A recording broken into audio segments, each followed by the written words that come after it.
আমি খুব প্রাউড যে আপনার মতো সোলজার একটা এই সংস্থা করেছেন। খুব ভালো বা এইসব ছেলেমেয়েদের বলছেন আপনি কোথা থেকে এসেছেন? মুর্শিদাবাদ কান্দি থেকে এসেছি আমি। আচ্ছা। স্যার আপনি কিসে জব করতেন? আমি তো ছিলাম ফার্স্টলি এয়ারফোর্স। জয় হিন্দ বন্ধুরা, আশা করি আপনারা ভালো আছেন। আমি আপনাদের বন্ধু এক্স সোলজার ফিরদৌস মন্ডল। আপনারা হাজির প্রি ডিফেন্স একাডেমিতে। বন্ধুরা, আজকে আমরা এমন একজন মানুষের সঙ্গে দেখাবো জানার যে জব টাইম ছিল সেই জবটার জন্য আমার একাডেমির ছেলেরা পাগল। আবারও বলছি, এয়ারফোর্সে চাকরি করার জন্য ফোর্সের প্রত্যেকটি যারা এক্সপিরিয়েন্স হয় তারা স্বপ্ন দেখে। তো সেই জায়গা থেকে দাঁড়িয়ে স্যার এয়ারফোর্সে ছিলেন, স্যারের একমাত্র কন্যা আমাদের কাছে দিয়ে যাচ্ছেন এবং 11-12 আমরাই পড়াবো, সাথে সাথে আমরা ওকে ফিজিক্যাল ট্রেনিং এবং চাকরির জন্য তৈরি করব। তো সর্বপ্রথম আমরা স্যারের কাছ থেকে অনেক কিছু জানবো, আর স্যার কোথায় ছিলেন স্যারের বিষয়টাও আমি জানবো। তো জয়েন স্যার, কেমন আছেন আপনি? স্যার কাইন্ডলি যদি বলতেন আপনি কোথা থেকে এসেছেন? মুর্শিদাবাদ কান্দি থেকে এসেছি আমি। আচ্ছা। স্যার আপনি কিসে জব করতেন? আমি তো ছিলাম ফার্স্টলি এয়ারফোর্স। এয়ারফোর্সে। আমি শুনলাম স্যার আপনি কার্গিল যুদ্ধের সময় ছিলেন। তো আমরা তো সবাই কার্গিল যুদ্ধ সম্পর্কে জানি, আপনি একদম কাছ থেকেই দেখেছেন। তো যাই হোক, আপনাদের বলে থাকি আমার এয়ারফোর্সের একজন স্যার আছেন যিনি আমাদের একাডেমির একজন গার্জিয়ান বলতে পারেন। তিনি রাষ্ট্রপতি পুরস্কার প্রাপ্ত এবং আপনারা অনেক ভিডিওতেও ওনাকে দেখেছেন আমার ইউটিউবে। তো যারা দেখেননি আমি ফেসবুকে ওনাকে ইয়ে করবো। আমার কিছু স্টুডেন্টরা যখন চাকরি পেয়ে গেছে সম্বর্ধনা দিতে রেখেছিলাম ওনাকে, নামটা এই মুহূর্তে খেয়াল আসছে না আমার। তো উনি আমাদের অনেক গাইড করেন। তো স্যার আপনি যারা আগামী দিনে ভারতীয় সোলজার হতে চায়, বিশেষ করে এয়ারফোর্স, নেভি, ইন্ডিয়ান আর্মি বা আধা সামরিক বাহিনী বা পুলিশে, তাদের সম্পর্কে একটা ছোট্ট বার্তা যদি দিতেন। আপনি তো একদম কাছ থেকে করেছেন, হ্যাঁ, কি লাইফ থেকে মানে কোন জায়গা লাস্ট এন্ড সেটা যদি একটু। এ তো খুব ভালো মানে অ্যাকচুয়ালি এখনকার ছেলে মেয়েদের যেটাই প্রবলেম হচ্ছে যে ওরা ফিজিক্যালি ওদিকে তো তৈরি হতে হবে ভালোভাবে। আপনার এই সংস্থাটা খোলাতে একটা বিশাল সুবিধা মানুষের যে এখন তো সব মোবাইল আর টিভি নিয়ে তো ব্যস্ত। এই যে অভ্যস্ত আপনার কাছে আসবে, প্র্যাকটিস করবে, এতে হবে, এতে ফিজিক্যালি না হলে এর কোনো কাজ হয় না। ফিজিক্যাল প্রথম হ্যাঁ, ধাপ। একদম ফিজিক্যালি প্রথম ধাপ। ফিজিক্যালি না হলে হয় না। আর রিডিং তো মাস্ট, রিডিং তো পড়াশোনার উপরেই রিডিংটা কাজ। বিশেষ করে নেভি এয়ারফোর্সে চাকরি পেতে গেলে তার তো ওটা তো আমরা লাগবেই, ইংলিশ এবং ম্যাথের উপরে দক্ষতা লাগবেই, দক্ষতা লাগবে, সায়েন্সের উপর দক্ষতা লাগবে। আর অন্য জিনিসগুলোতে আপনার ফিজিক্যালিটা না হলে কিন্তু কোনো রকমই প্রশ্নই হয়ে ওঠে না।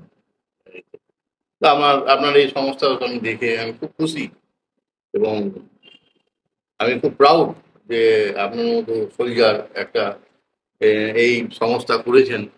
খুব ভালো বা এইসব ছেলেমেয়েদের কত সুবিধা। আমরা তো কোনো কিছু সুবিধাই পাইনি, আমরা জানতামই না এইসব ব্যাপারে। আমরা যখন এই হয় তখন আমরা কিছু জানতাম না। তো যাই হোক, আপনি চালিয়ে যান, আমরা আছি আপনার সাথে। ধন্যবাদ স্যার। আর সত্যি বলতে আহ, এদের জন্য আমি 11-12 এর ব্যবস্থা করেছি। অন্য জায়গা থেকে যে বাচ্চাগুলো আসে তাদের পড়াশোনা নষ্ট হয়ে যায়। হ্যাঁ, হ্যাঁ, তারা কিন্তু এবার এটা তো বাচ্চা মানে অল্প বয়সী ছেলে মেয়েদের জন্য, হুম, হুম, ফলে তাদের পড়াশোনা থেকে তারা বিচ্ছিন্ন হয়ে যাচ্ছে। নিশ্চয়ই। আর পড়াশোনা থেকে বিচ্ছিন্ন হলে জীবনে এগিয়ে যেতে পারবে না তারা। একটা নিজের গ্রেড থেকে যখন অফিসার গ্রেড এসে এক্সাম দেবে, তার কাছে যদি ডিগ্রি না থাকে সে কোথা থেকে? সে কোথায়? তো সেই জন্য ডিস্টেন্সে তো মানে গ্র্যাজুয়েশন লেভেল করা যায়, কিন্তু করা যায়। ডিস্টেন্স তো 11-12 হয় না। হয় তো না, সেই তার আবার ইগনো থেকে হয়, কিন্তু তো আর আপনাকে ইংলিশের উপর বিরাট দক্ষতা হতে হবে, তার সাথে ইগনো টিগনো তো পারবে না। একদম। তো সেই জন্য এই দুটোর কম্বিনেশন খুব করতে ভালো, চেয়েছি। খুব ভালো, ভালো। আপনি এটা একটা বিরাট একটা চিন্তা ভাবনা করছেন। আপনি বললাম তো আপনার এটা আমি ইউটিউবে ফেসবুকে দেখে আমি সত্যি খুব গর্বিত যে একটা মানুষ এত সুন্দর একটা প্রোগ্রাম, এত সুন্দর সিস্টেম তৈরি করেছেন। Very proud. আপনি মানে মানে সাকসেসের দিকে যাবেন বা এদের লাইফ গুলো সাকসেস হবে। একদম, ওদের সাকসেস হলেই আমাদের, ওদেরই চাই, আমার অত প্রয়োজন নেই, ওদের হলেই হবে। না, আপনার যে অ্যাম্বিশনটা যে আমি স্টুডেন্ট দিকে বা এখনকার জেনারেশনকে তৈরি করব, এই সাকসেসটা বলছি একদম একদম যে আপনার হবে। সোশ্যাল যে একটা, হ্যাঁ, আপনার তো সোশ্যাল ওয়ার্কই, আপনি যেটা করছেন এটা সোশ্যাল ওয়ার্ক। একদম এই যে 5,000 আপনি যেটাকে এই এতে খাওয়া হোস্টেল চার্জ। হোস্টেল চার্জ নিচ্ছেন, ইনক্লুডিং খাওয়া, এ কোথাও হয় না। আপনি মানে এখনকার বাজার দরটা চিন্তা করে দেখুন। হয়। ইভেন ইভেন আপনাকে বলে রাখি, এই বাচ্চাটা যখন স্কুলে যাবে, এর তো সকালে ধরে নিন রুটি, ছোলা, কলা হ্যাঁ, বা ডিম যা ও কিছু আছে। পাচ্ছে, একটা সবজি দিয়ে পাচ্ছে। ও স্কুলে যাবে, আমি ঠিক করেছি যে ওর স্কুলের নাস্তাটা মানে স্কুলের যে খাবারটা, সেটাও কিন্তু আমি ওকে দেবো। তা কারণ আমার বাচ্চা স্কুলে গেলে সে খাবার নিয়ে যায়, চিন্তা করা যায় ব্যাপারটা। আমার মানে ছেলে হোক আর মেয়ে হোক, তাহলে এরাও তো আমার পরোক্ষভাবে আমারই মানে স্টুডেন্ট, মানে সেই বাচ্চা। তা আমি কেন তাদের এ করবো? তো ওদের সর্বোচ্চভাবে আমি দেখবো, দেখার সর্বোচ্চ চেষ্টা করব। আর তোমরাই সফল হলে আমরা সফল হবো।